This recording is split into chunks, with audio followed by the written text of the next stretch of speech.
In 2005, Brigham Young University physics professor Stephen Jones wrote a detailed paper explaining his theory that World Trade Center 7 was brought down by controlled demolition. In an interview that was done by Tucker Carlson on MSNBC, interviewing Professor Jones. During the interview, the professor tries to explain what really happened to Building 7, but Tucker keeps trying to change the subject.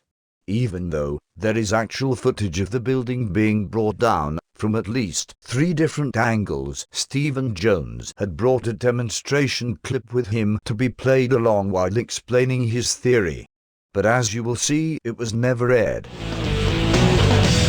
Welcome back. Millions of people watched the horror of 9/11 right before their very eyes, live on television. 2 planes crashing into the World Trade Center, and less than a couple of hours later, both towers, of course, collapsing. My next guest says that hijackers may not have brought down the towers by themselves. Here to explain his controversial theory, Stephen Jones. He's a professor of physics at Brigham Young University in Provo, Utah. Professor Jones, thanks for coming on. Sure, thanks, Tucker.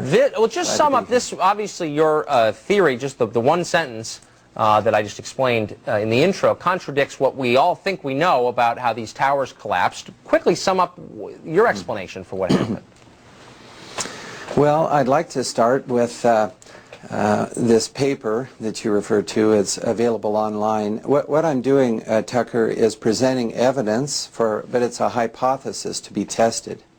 That's a big difference from a conclusion, and so I just wanted to clarify that. But to sum up, I've looked at the official reports by FEMA and so on regarding the collapse of these buildings. Right. I'd like to look at the collapse of Building 7 in just a minute. It was not even hit by a jet, so we should look at that. The 2 towers, the explanation has been that the fire inside was so intense that it weakened the structural steel and that each floor collapsed down upon the next in a pancake fashion, and they imploded in on themselves. Is that essentially, I think, what people think?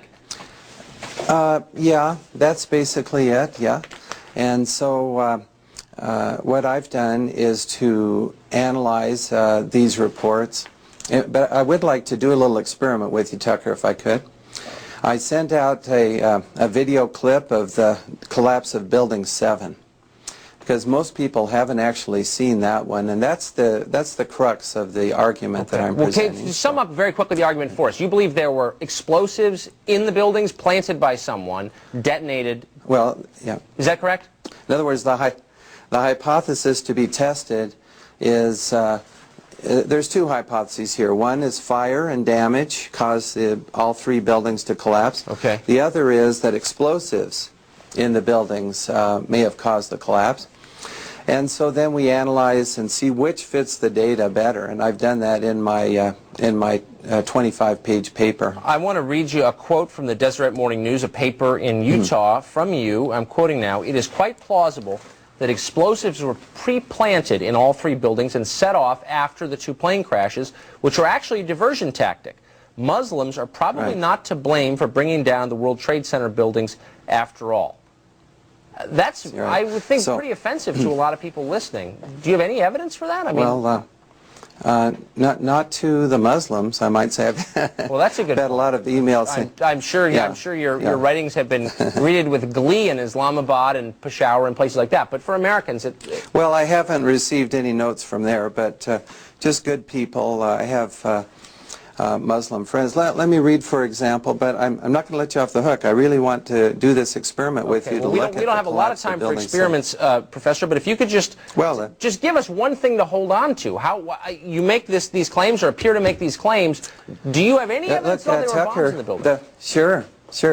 Let's start with the collapse of Building 7. Can you roll the video clip that I sent to you? Okay, I'm not sure if we can, but to specify, that is World Trade Center building number 7, smaller than the other 2, was not hit by a plane, of course, yet it collapsed. Right, it's 47 stories. That's right. 24 steel columns in the center. Right. Trusses asymmetrically supported. Now, I can't see what you're seeing, so we just see the building, and just so our viewers know, the explanation that I think is conventional is that there was a large tank of diesel fuel stored in the lower level of that, which caught fire, and the resulting fire collapsed the building.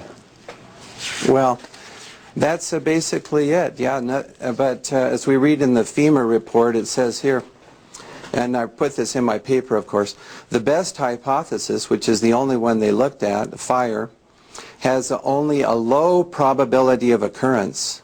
Further investigation, analyses are needed to resolve this issue, and I agree with that. Okay. But they admit there's only a low probability.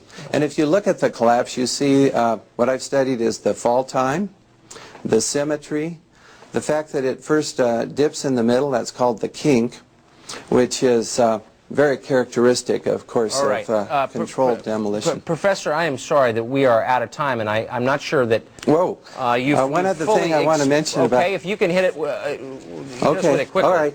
Okay, here we go. Molten metal in the basements of all 3 buildings. Right. And yet all scientists now reasonably agree that the fires were not sufficiently hot to melt the steel. So what is this molten metal? It's a direct evidence for the use of high temperature explosives such as thermite. Thermite produces molten iron as an end product. Okay. So we do have, yeah, it's a very short time, but people will read the paper, then I talk about the molten metal, the symmetry of the collapse, and the weaknesses and inadequacies of the fire hypothesis. Professor, we're going to have to leave it to our viewers who are interested enough to follow up to do just that. We appreciate your coming on, even if I don't understand your theories. We appreciate you trying to explain them. Thanks. Okay. Thank you, Tucker. Thanks.